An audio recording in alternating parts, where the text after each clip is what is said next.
आप लोग देखिए आजकल के जो पढ़े नवयुवक हैं वो बड़े गर्व से बताते हैं कि हमने पीएचडी कर लिया है। लेकिन बंधु एक बात बताएं, घर पर चले जाओ तो बोलने का तरीका नहीं है माता पिता के सामने।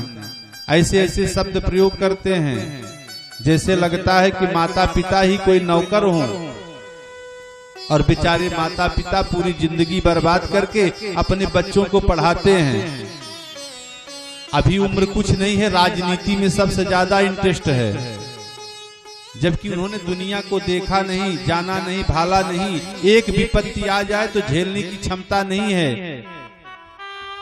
थोड़ी सी कोई ऐसी बीमारी आ जाए जो 10-20 लाख के खर्च में हमको डाल दे, तो मैं आपसे सत्य कहता हूं, मैं तो यही कहूंगा कि ईश्वर मुझको मौत दे दो, लेकिन मैं परिवार को दुख नहीं दे पाऊंगा, क्योंकि मेरे पास 15 लाख 20 लाख रुपए लगाने की क्षमता नहीं है।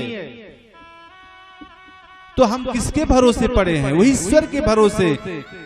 आज आपने कहीं गौरैया चिड़िया का हॉस्पिटल देखा? क्या इनकी प्रजाति नष्ट हो गई? आज भी हैं। लेकिन हम मानवों को सबसे ज्यादा सुख की इच्छा है।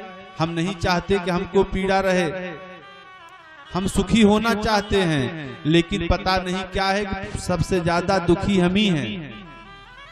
माताएं गेहूं धुलकर जब डाल देती हैं खाट पर, तो देखती रहती, कोई कौआ बैठता है तो डंडा लेकर दौड़ती है, हट, खाना नहीं मेरे दाने को। लेकिन आप बताइए, ये कौआ, बिल्ली, चूहा, इन लोगों ने कौन सी खेती की है? ये हमारी खेती में खाकर स्वस्थ मस्त पड़े हैं, और हम चाहते हैं कि हमारा कोई खाए ना। तो पता है दाने दाने पर लिखा है खाने वाले का नाम। ये संसार है, हम चाहते हैं कि हमारा नुकसान न हो, लेकिन अगर नुकसान नहीं होगा तो जीव जिएंगे कैसे? इनका भी पेट भरता है, लेकिन वह ईश्वर भर रहा है। और हम सब भोजन की तो बात ही छोड़िए, घर परिवार की बात नहीं, हम तो इतना बनाना चाहते हैं, इतना बनाना चाहते हैं कि हमारे पौत्र तक को कोई तकलीफ ना पड़े।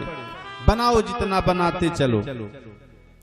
लेकिन एक बात हमको आप लोग बताइए, यदि पुत्रः कुपुत्रः स्यात् तो व्यर्थो धन संचय है। अगर हमने बहुत बना दिया, पुत्र नालायक हो गया, तब क्या करोगे उस धन को? तो हमने बनाना व्यर्थ समझ लिया, अब ये अपने आप सत्यानाश कर देगा।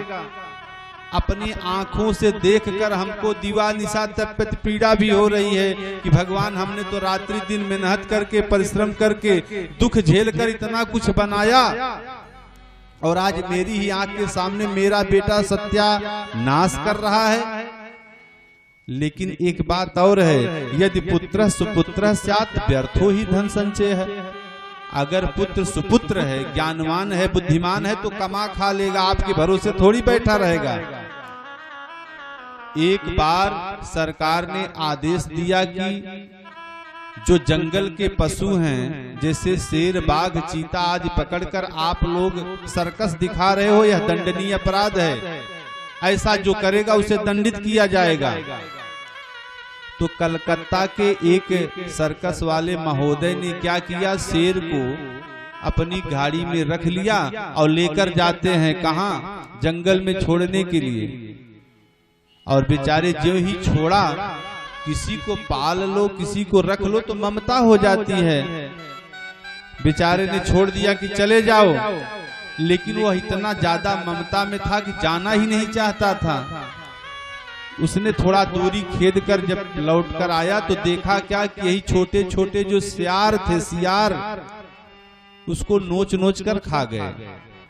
बेचारा रोने लगता है कि हाय विधाता, मेरा पाला हुआ यह सिंह भी आज जाकर भेड़ियों के सामने भोजन बन गया। लौट कर आए, एक डॉक्टर के पास जाते हैं, उन्होंने अपनी वेदना को कही। तो उस डॉक्टर ने कहा कि देखो, शेर को आपने पिंजड़े में रखकर उसके शिकार करने की क्षमता खत्म कर दिया। अब वह आलसी हो गया, सुस्त हो गया, अब उसमें वह क्षमता नहीं कि जाकर किसी पर प्रहार करे। वही दुर्गति हमारी है। हम जरूरत से ज्यादा धन कमाकर अपने बच्चे को सुस्त बनाना चाहते हैं।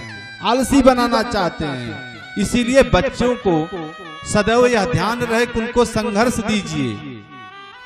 और जो व्यक्ति यह नहीं करना चाहता, तो एक बात समझ लीजिए, आपके पास लाख धन हो, एक कहावत है ना कि मूर्ख लोग कमाएं, बुद्धिमान खाने के लिए नहीं मरेंगे, घुमा फिरा कर आपसे खींच ही लेंगे और हमारा ही धन वैभव नष्ट कर देंगे लेकर। तो मैं एक बात कहता हूं, अपने को ज्ञानार्जन में लेकर आए।